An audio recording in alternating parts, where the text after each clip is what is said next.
Hello and welcome to this week's episode of Fellowship in Essential Oils. Today we're looking at a really amazing oil. It's a pepper essential oil. But when you think of pepper essential oils, you're probably guessing, oh, we're going to talk about black pepper. We're talking about another one, although it's not related to black pepper at all, and that's pink pepper. And I'm joined by Elizabeth. How are you today, Liz? I'm very well, thank you. And I'm really looking forward to this because I'm going to own up to not having done the work really before we got here. My bottle arrived at 20 past 9 last night, and I had started doing the research at 9. So I'm hoping you've got lots of things to teach me. I have lots of Well, thoughts. it is a really interesting oil, but I'd love to know, since you still got your first impressions from cracking open that bottle, what did you think? I really like it. I really like it. And actually, what was interesting was I'd already sort of got ready for bed. And so I was like, well, I'll take this upstairs. And so my first impressions of it were shared with the dog. There's you sitting on the bed, and if you've ever like had a bottle of oil out with a dog who's used to essential oils, she sort of does her own exploration of it, and you could see her go, taste in the Mm. air. Oh, I like the smell of that, and I really like it. So my sister actually writes for a company that I also write for, and she often writes about perfumery, and so she'll put in pink peppercorn notes in perfumery, and she always describes them as fruity, spicy. So I kind of knew what I was expecting, but I don't get the fruity at all. I just get like, well, I was really smelling it. I was thinking, oh, I don't remember seeing 1/8 cineole on the GCMS, but it's kind of got that sort of pungent, clinical fragrance to it. But it's I don't think it's fruity. I feel it's kind of floral, a bit rosy kind of smelling. In a way, it reminds me of how Palmarosa shouldn't smell like flowers, and it does. This feels like that too. So I want you to tell me stuff about it. Yeah, well, very much. I'm interested to hear what you think about the aroma and your description of it. I'd probably say if we were to kind of personify or genderize the two pepper oils, black pepper has got that kind of that more masculine, peppery aroma, and this is kind of like a lighter, more feminine type of aroma. Would you agree with that? Mm, yes, yes. But what's funny actually, I always find it strange how my research kind of has like crossovers, and I've been doing quite a lot of thinking about fire with Francis Bartlett, and we were talking about how fire has obviously many forms and many structures. So to me, this feels like the smolder, if you like, whereas the black pepper feels like the ignition. It's not really the flame, but this feels like settled into myself, and I'm kind of leveling out. So Mm. so maybe feminine, but I still think it's kind of got a different dimension of like it's definitely got brightness to it, but it's leveled, balanced. Yeah. Well, one of the prominent parts of the chemistry of pink pepper is limonene. So we think of limonene often coming from citrus oils. So it can be used in similar ways that we might use our citrus oils without having that photosensitivity. So it's going to be quite light and bright and uplifting for the emotion. So I do find it's a nice one to even, add a little bit of spice or a little bit of fun to your diffuser blends if that's what you want to do. But it still does have that kind of warming effect of the peppers. So it's a beautiful one, especially as we head towards Valentine's Day. It's a really, really nice one to put in massage blends or anything where you're trying to get more of that circulation flowing in that type of way. Especially if you want to blend it with something like a frankincense or a eucalyptus or a ravensara for the chest, we find that it can be a really great one in that regards as well. So I think it was kind of that uplifting and spicy and helping with movement. But one of the most common things that we really love for this one, and there's been a lot of more links more to the peppercorn than the essential oil, but for parts of the pink peppercorn to actually help to promote apoptosis of abnormal cells.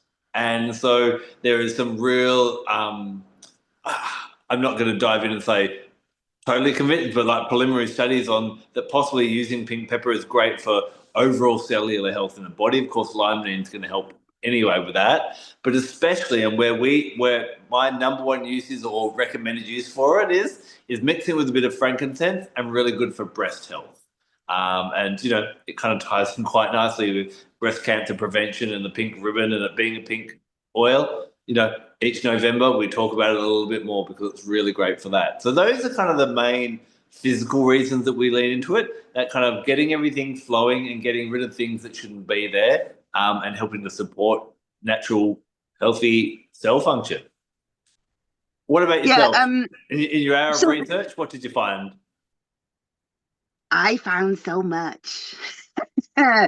So, first of all, I'll speak to your comments about the tumours and apoptosis, and remind people that is in a petri dish, not on people yet. And one of the reasons why that is important is quite often when it's put into sort of a human situation, blood bubbles up and spoils the adventure. But yeah, it is looking very promising, and also for leukemia cells as well. I found we tend to sort of divert away from that because I don't feel confident talking about cancer treatment with essential oils.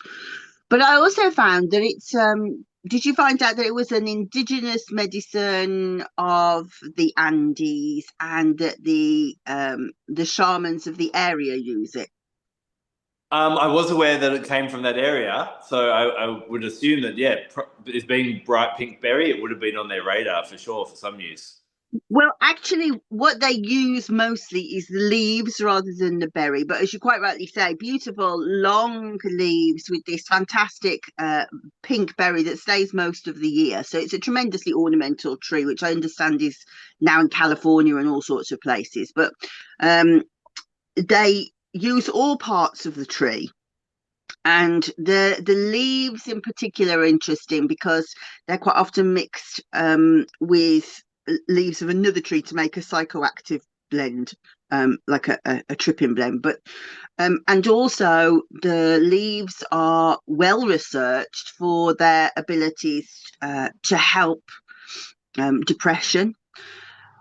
But the constituent that they feel is responsible for it doesn't pass through to distillation. So A, it's not the same part of the plant, and B, it's wouldn't pass through to distillation anyway. But I do think that's a big part of the medicine. It feels very brightening and lifting and empowering to me. I feel like it's kind of got this surge of energy.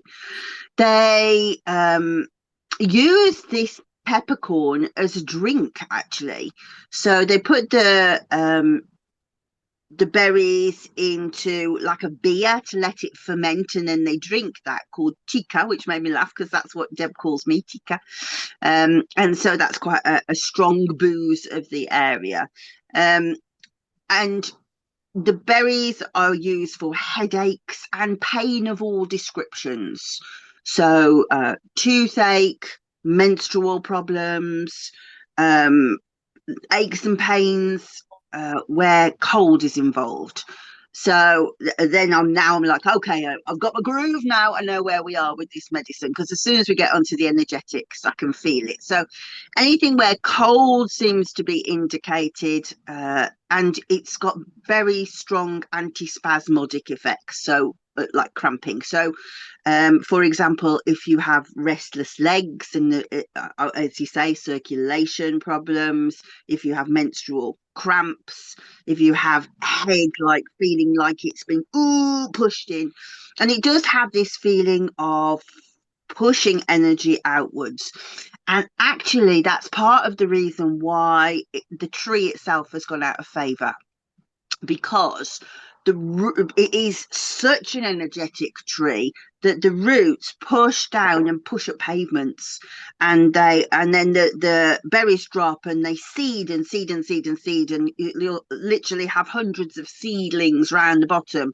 So it has this real powerful energy of life running through it.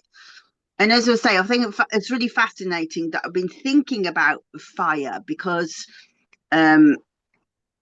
I was really thinking about the Vestal Virgins of Rome and how their job was to take care of the fire, the sacred fire in the hearth in Rome. And what I found was absolutely fascinating is I mean, people are fascinated by the fact that they're virgins for 30 years. I don't find that very interesting at all. But the fact that they had to train for 10 years, then they held the energy and were the Vestal Virgins for 10 years, and then 10 years of passing that energy, that information on to the next generation, which seemed like a big thing to me. But then I discovered that they're recruited when they're six. So essentially, in that 10 years, they haven't got huge amounts of knowledge about fire to start with, have they? So actually, yeah. But this idea that they embody fire is fascinating to me. And so just thinking about that from a medicinal point of view of using a medicine to bring fire through in an emotional way, in a mental way, in a spiritual way. And as I said, I do think very much you can kind of categorize what kind of fire it brings. So if I don't know if anybody else has problems with cold hands or cold feet. I do. Um, and one of the things that is very difficult to me is if I've been outside and my hands do get cold, I go into the warm, normal warmth, don't put them onto anything and they burn. It's like the heat is just like goes into it really, really fast. It really hurts. And that's like a sort of a sideshow, a delight of having poor circulation. And I think this would be so good for that because you can kind of put it on a little bit earlier and let the circulation going so there's not that shock to the system when you go through. And so, again, somebody who has high temperatures, when you're trying to bring somebody's high temperature down, the danger of that is that you bring it down too quickly. So again, even though you're giving them heat, this is a smouldering heat. So I think I would be inclined to use this in a situation where somebody was already having hot flushes and we wanted to kind of ease them, or if somebody had already got a really high temperature, giving them something like peppermint is really dangerous because you really shock the system to ease it down. That would be my experiment. And I can't speak to that in any way, shape, or form from anybody else's evidence, but that's what it feels like to me. It's like kind of easing the flame down. Mm. I would really encourage anyone who hasn't worked with pink pepper before, if you make massage blends, if you do anything with massage, I think this would be a really nice addition to so many because of that kind of circulatory power that it has as well. I think also, I'd like to teach a little bit about aromatic dressing. So instead of using perfumes and colognes that have those artificial ingredients that upset our endocrine system, making your own, fragrances with your essential oils. I think pink pepper would be a really nice one to kind of bring an extra edge into that. But I want to run something by you. Obviously, we've got Valentine's Day coming up next week, so I'm doing a couple of online classes to do with aphrodisiac oils and different things like that.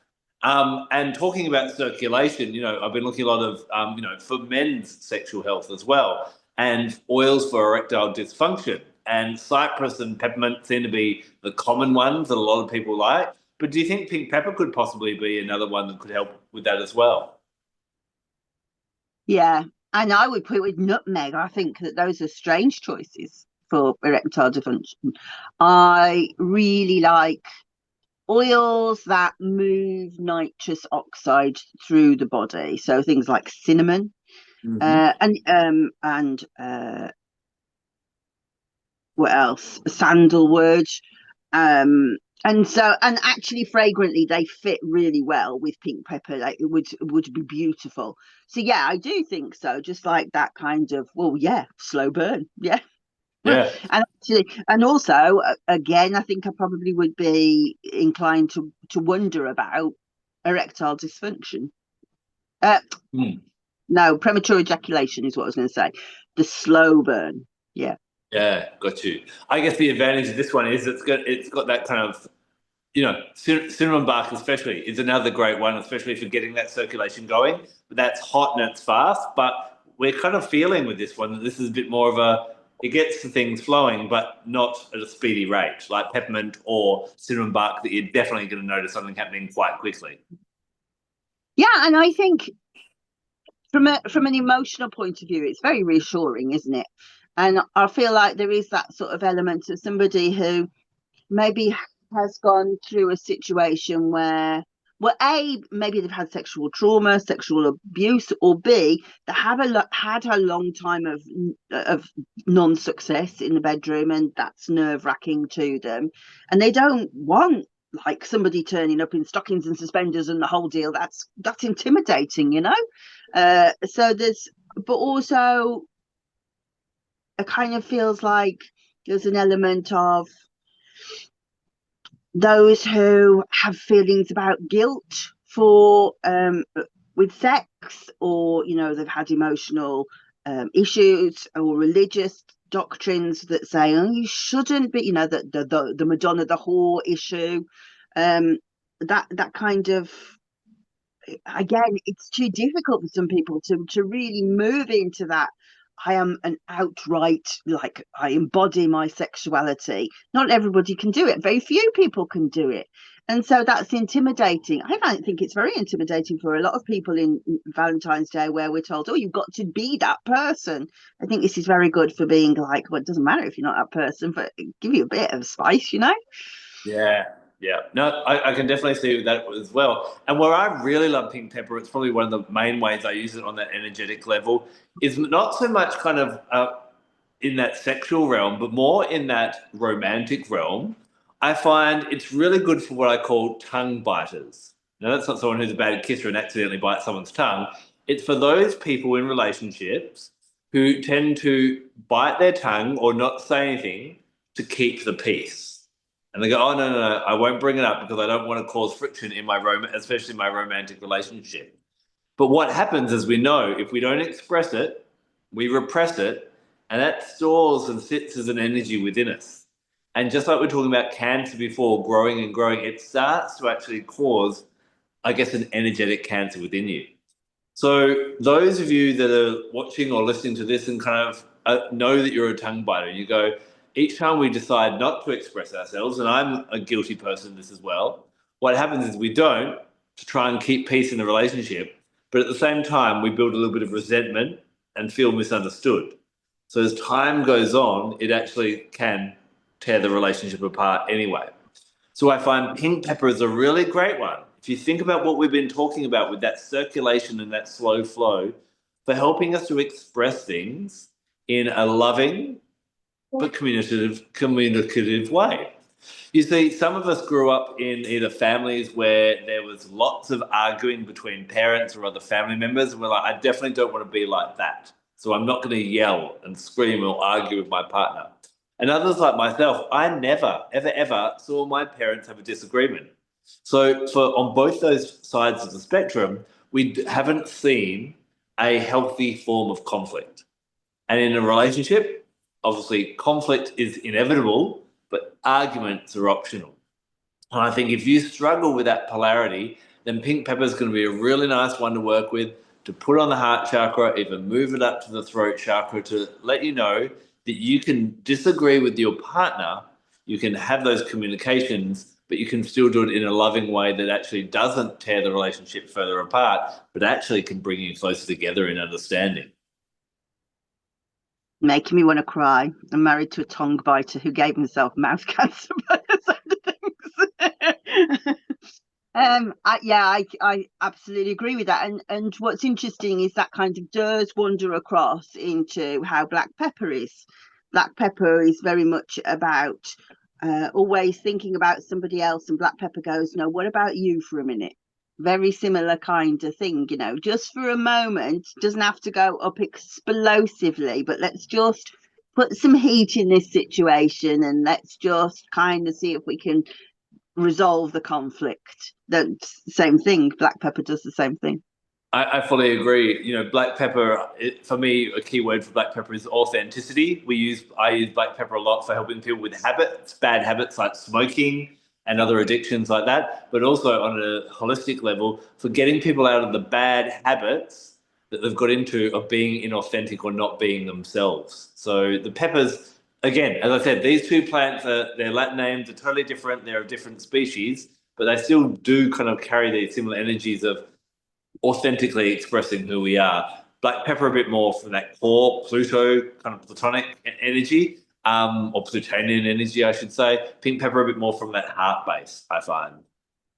Yeah, I think definitely. In fact, funnily enough, I said I was like messing with it when I was in bed last night, and I woke up and I got this ache at my heart, and I was like, goodness me, it's really worked that energy system so hard being open in the bedroom. So yeah, I could feel it. But I also think sun. I think that and I read this on somebody's webpage, and oh, it was really bad because I've forgotten who it was, so I can't cite them. But I thought as soon as I smelt it, I thought, well, they're right with what they say. They'd said for people who can't assimilate sun medicine, and I was thinking, or that they're frightened of the sun for some reason, and I thought, why would you be frightened of the sun? But I guess if somebody's been had a lot of been burnt, or somebody's had skin cancer, or there are people, I guess, who are allergic to sunlight, aren't there? Which is a weird thing, but there are. So that sort of imagine being afraid of the sun. You know, you wouldn't be able to go outside, and how like stripped of niceness your life would be. You know, you wouldn't be able to go out in the garden or see the flowers or any of those things. But I think also being afraid of the sun is also being afraid of people who are aggressive, people who are loud, those people who can stand up on stages, those people that own sun energy, you know, that they kind of embody the lion. That is, again, it intimidates a lot of people. So I think that is another thing. I feel like I've said this, but I don't know whether it was on this podcast the other day or if it was somewhere else. But anyway, so apologies if I'm repeating myself. But I have a friend who is a teacher and has been working as like a teaching assistant, so at a lower level. And there's good reasons for not doing it, as much as somebody in a teacher's role in the UK just has so much work piled upon them for stupid like gradings from the government. I can understand her not doing it. But she also has kind of lost her feelings of being authoritative. And there was another lady who was coming in to work at the school who I also know. And she's quite she's a loud kind of go-getter kind of person. What she says is she makes me look like gentle, and that takes some doing. And my first friend is quite intimidated by it. She was like, well, I think she's just going to walk all over me. And I said, so all you need to say is, well, I'm doing it that way. And she said, well, I couldn't work if she says something, or if she's funny. And I said to her, well, you just need to say, well, I'm sorry, you need to raise your game. And she was like, I cannot say something like that. And I said, it's so easy. But this idea of like trying on a more authoritative or a bit of like a sparkier reply, I think this would be good. Just this kind of thing of like, let's just heat it up a notch rather than being, right, I'm the fire warrior, you know, that's Ginger. But but just like kind of raising the game to be a bit more like, no, I'm going to speak up for myself. Yeah, no, I totally agree with you. And, on the concept that I work with of where the oil comes from on the plant is related to an energy, and you were relating it to the sun. Anything that comes from a fruit or a berry is a fire oil. And I think this would be a really great one for anyone who has any kind of fear of fire, whether that even be physical fire and anything that's happened in that regard, but also those that just fear the fire element, that real assertive fiery, like, and you gave a classic example of that. So it'd be really powerful in that way. I'd love to ask you, talking about this kind of, we've talked about kind of sexual confidence and, you talked about the Vestal virgins, and that would obviously, allude to Vesta or Hestia as well. But with this confidence that pink pepper brings, what kind of goddesses come to mind for you? Okay, so I'm going to say not only goddesses. So I would also think from any like a Greek perspective, we're thinking about Prometheus gave the fire to the humans, so that's kind of easily like Here, have some fire. But also Hephaestus was the god of the forge and how he could forge in flames. But then we got Kali, who is like an Indian goddess.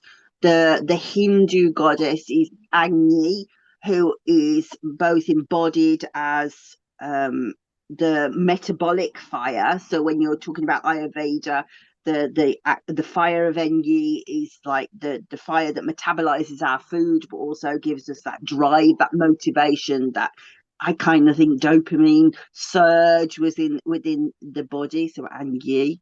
Um, I would say Egyptian Sekhmet, Tefnut, both of those are lions. We talked about how it's Leo and how they are.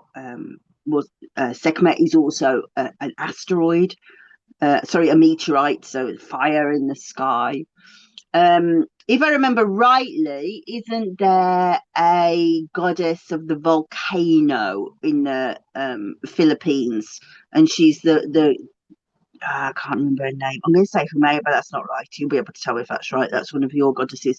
But there is a Polynesian goddess who is the fury of the volcano, which is interesting given the state of Santorini at the moment. They're all being evacuated because Santorini's island is just exploding. And so there's loads of fire energy going on around us at the moment, which is why I've become fascinated with it. And talk to me about the goddesses, and then I'll come back to some thoughts about that after. Okay, sure. I think the one you may have been hinting towards was the Hawaiian goddess Pele. Yes, Pele, correct. There you go. Yes. So I agree with everything you were saying, and I can see there's a case for every goddess that you mentioned, and as well as Prometheus. But I do also like to include in the mix as well Psyche. Again, I find pink pepper to be quite a profound, loving essential oil. And, I always find it interesting these new oils that are kind of coming to the surface, many of them from Australia, a few from Japan, they're kind of popping up everywhere type of thing. And we're going to dive into a few of these over the next few weeks as well, which is really exciting. But Psyche is, we always think of Venus to do with love. But Venus, when we look at astrologically and that kind of aspect, she's to do with all relationships. She's to do with beauty. She's kind of that, and that romantic love, kind of that Valentine's Day love, if we must, in that way. And I know that when we work with Aphrodite or Venus, and the better we get to know that goddess, she is more than that. But in a typical archetype, that's where she is.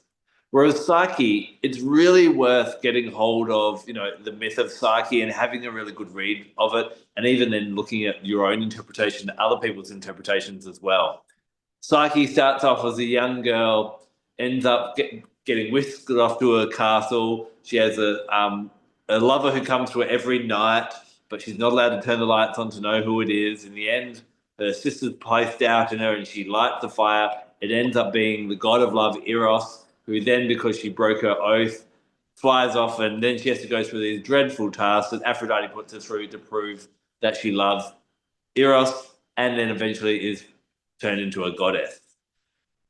What it symbolizes, and that was a very bad description of a very long and beautiful story, but it symbolizes the journey we all go through from this innocent person through to becoming fully realized. And that, as we all know, there are things that happen to us in a romantic relationship that we cannot experience with a family member or a friend or a child or something like that. That brings out the best and the worst and makes us face our biggest issues and can probably help us with personal development bigger than any other relationship can. And so I find this relationship with pink pepper bringing that blossoming, bringing that fire out of us, what Psyche represents. And Psyche is a really interesting asteroid to look at. And when she goes retrograde every year, that's when you really look at your romantic relationship and go, is this the one that I would risk my life for and would I die for it type of thing? And really helps you grow as a spiritual being through your romantic relationship. So I love it in that kind of goddess / astrology aspect. I am going to be inundated by many, many WhatsApp messages from Laurie Glenn now, who did the vanilla video with me while you were away, because Eros and Psyche is her myth that she studies from every possible angle. And so I'll be fascinated, Laurie. I want to know what your thoughts about pink pepper are. So that's really interesting. And forgive my bad description. It's a Yes, very long myth, and trying to sum it yes, up, Laurie. I you did need my to best. apologise. She knows every pocket, every single word, every comma in that myth. I'm telling you, and she'll be very. Laurie, I know what's coming. You're going to start to talk to me about Psyche's challenges, the different challenges that Aphrodite set out. I can feel it. Bring it on. um, really, we've gone too far away from what I was going to say, but I'm going to say it anyway because I just think it's interesting. Going back to these Vestal Virgins, who I just are just occupying my thoughts, and we know this is a dangerous space for me since once I get fixated by a set of priestesses, we're gone. But I was really thinking, what started it was seeing these fires in LA and how out of control those were. And I mean, lots of shamanic groups seeing shamanistic people talking about what they were going to do in order to help. And I kind of got a bit carried away with it to begin with. I was like, yes, I feel like I'm going to talk to the water nymphs and see what can be done there. And then there was other people who were saying, right, I'm going to talk to the wind. Fantastic, great idea, because the wind was properly taught. But it struck me, nobody's talking to the fire. That's very strange to me. Nobody feels that they have the relationship to go with fire. And actually, Sandra Ingerman piped up, and a fantastic shamanism teacher, and she said the only people that could talk to fire are those who have a really good relationship with fire and have it almost as if it was a family member. And I was like, whoa, that's not me. That's not me. But that is Vestal Virgins. That really kind of got, I feel like I chipped into what they were doing, because it's always in the back of my mind. What took them 10 years to learn? What took them 10 years to learn? I was like, that is what took them 10 years to learn. And so what I'm fascinated to do now is to kind of look at fire from all different parts. And this year I shall be really working with fire energy to try to understand it, and to I've spent a long time working with air energy, with water energy, and I was like, that's so interesting. When you look at people who are working as priestesses, loads of water priestesses, no fire priestesses turned up. And I remembered back to something that I had been doing in my classical studies degree last year. We were studying the Domus Aurea, the Golden Palace of the Emperor Nero, which was a fantastic building. I mean, incredible building, even now, just in archaeology, that stood where the Colosseum now stands. And as I say, it was built by the Emperor Nero, and he was so he's just after Jesus has died, so Christianity is about, but we're not there in Rome yet. He is very much a Hellenistic Greek. He really loves everything about Greece, and he's stolen, by all accounts, many of the fantastic Grecian statues and put them in this golden palace of his. He's got this enormous a statue of himself 60 foot high, if we're to believe the texts, of him as the god Apollo. And he's got a nymphaeum in there, and he's got this park that he's made for everybody to walk in, and he is like the personification of the god Apollo in this beautiful tower. Well, the angle that I was studying for him from was how people really didn't like him. Those who had really held on to the military ideal of Rome were just like, excuse me, this is what he's like, this is Rome, a bit like Trump is America, this is Rome. And there's this enormous fire in Rome, and all of the documentaries about him say that he was playing playing his cithara. That's what he used to play, like a lyre thing. And they say Nero fiddled by while and watched Rome burn. And I was like, well, that's rude. It only like occurred to me last week. Where are the Vestal Virgins anywhere in that documentary? They are the people that are the fire is Rome. You know, they were not allowed to let it go out because if they did, Rome would die. That the goddess Hestia, the goddess Vesta, who was Hestia, the Vesta was Rome, and yet none of the documentaries speak of them. And I was like, this is so interesting that even when the priestesses were the personification of fire, they were the personification of fire, they don't turn up when Rome is burning. So even then, it seems like they weren't really taken that seriously as being priestesses of fire.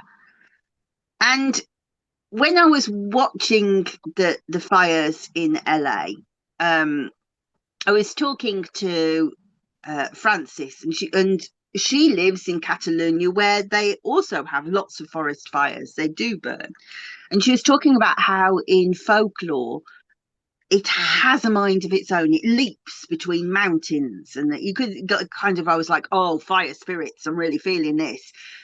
And then when I turned on the news, somebody was saying, you just watched it. It just jumped from one mountain to another. And I was like, so there is this intelligence of fire that we are all missing in this world now, because we don't spend hours making a fire. I'm the world's worst. So just go, give me some beeswax, that'll catch fire, you know. And when I was looking at sort of shaman rituals around it, there was this lovely one on YouTube, and the elder had said, we've had, I'm paraphrasing, so I might got with this slightly wrong, but we've had fire for 80,000 years, but only known how to start it for 40,000 years. And so they've got this like reverence of don't let it go out. It's so hard to start it off again. And when I'm thinking about these people who have had this situation where they've had religious repression of their sexuality, they have had their confidence around sexuality gone, but also they feel like they're not allowed to speak out. That flame is almost gone out. And so this ability to be able to move energy and start the fire again, I can't think of another oil that does it in the same way. It either goes bang, volatile. There's nothing else that goes gently, let's kind of just get that going, you know. I think it's really fascinating. Yeah, no, it is a fascinating oil. So that leads me to ask one of our traditional questions. Do you think this is an oil that everyone needs? I can't answer that because I haven't actually seen it in action, but I think interesting one to explore, and it's cheap, you know, it's not expensive to buy. It's an interesting one to explore.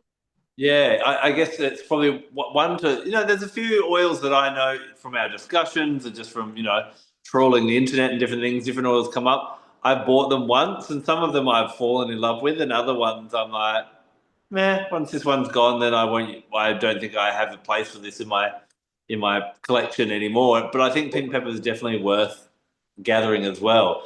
One short story I do want to share as well is where I get my pink pepper from with doTERRA. They source it from two places. So naturally in Peru, but also in parts of Kenya. And there's a beautiful story you can find on YouTube about it. And the story actually follows two women whose both their husbands, who were the breadwinners for those families, were killed in road accidents. And so the women were then stuck with several children and no way of earning income. And so the story kind of follows this journey about how they started making ropes out of reeds or out of plant material, and they'd go to where, it's a rural town that they live in, they'd go to where the truckers come through and they'd try and sell these ropes. And occasionally, maybe one of the truckers would buy one more out of sympathy than necessity. But then the women started to realize through connecting with these truckers that they weren't after the ropes. There was something else these women could provide them. And so basically what they had to resort to simply to keep their kids fed and going to school and so on was prostitution.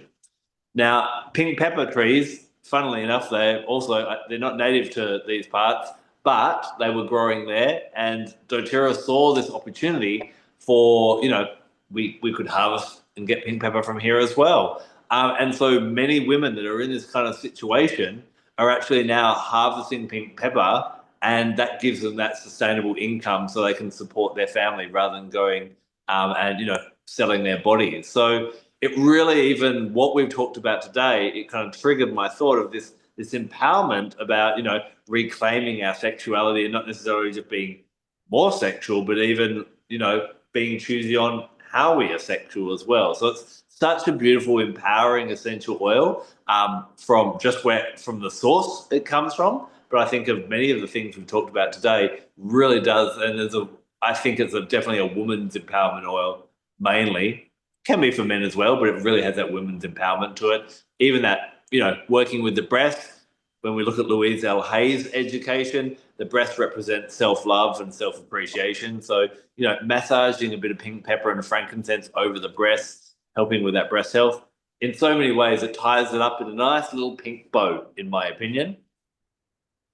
I like it. I like it. What a lovely story. And it really does tie in, doesn't it, with that sort of sexual guilt, all of those things that I was saying. It's very strange how you see them playing out in different threads. But yeah, Yeah. I think it's I when you were talking about oils that sit on your shelf, I have many of those. I have fewer after had the big clear out last year, but there are still some. But I can't see this being one of them, even though I know black pepper inside out, and I really love black pepper. I feel immediately, because I love the feeling that it gives me and I love the fragrance of it. I think I shall be using this a lot. Interesting. I love that. Yeah. And I was just thinking, one final comment as we kind of wrap this one up. I find, there's almost seems to be a pendulum swing a little bit at the moment in different parts of the world. Maybe, in the 1970s and that kind of hippie era, there was a lot more free love and that expression of sexuality. But I am finding there are pockets of the community, and even probably I may be wrong with this, and I'm happy for people to disagree with me, but I think for when my generation were growing up, even as teenagers, we were more sexually forward than kids are today in some ways. And there is, that religious swing back to being a bit more, I'm hesitant to use the words frigid or prudish, but I think pink pepper can help with that kind of maybe finding a happy medium and a healthy medium in there as well. So it definitely has a bit of sexual energy in there as well. Our usual questions of chakra, it's a heart chakra one, planetary. I'm sure you're going to say Venus. Would I be right in that? And a bit of sun? I'm going to say sun, a bit of Venus. Yeah. Sun, Okay. the sun first, and I'm also going to say not just heart chakra. So I'm going to say sacral chakra and solar plexus chakra. Beautiful. Yep. And I would astrologically associate with asteroid number 16, Psyche as well, type of thing. Any final thoughts or anything that I think for an oil that you've only had for less than 24 hours, you held your own in sharing about it. Is there any other final thoughts you want to share before we wrap this up and let people go and find their pink pepper and play with it themselves? Well, actually, so I'm going to put a plea out there. Actually, so if people have become are interested by my thoughts about fire, I would love to know, because I'm thinking of constructing a program called Tending the Sacred Fire around that. And so if you're watching this and you think, actually, that sounds really interesting, please tell us.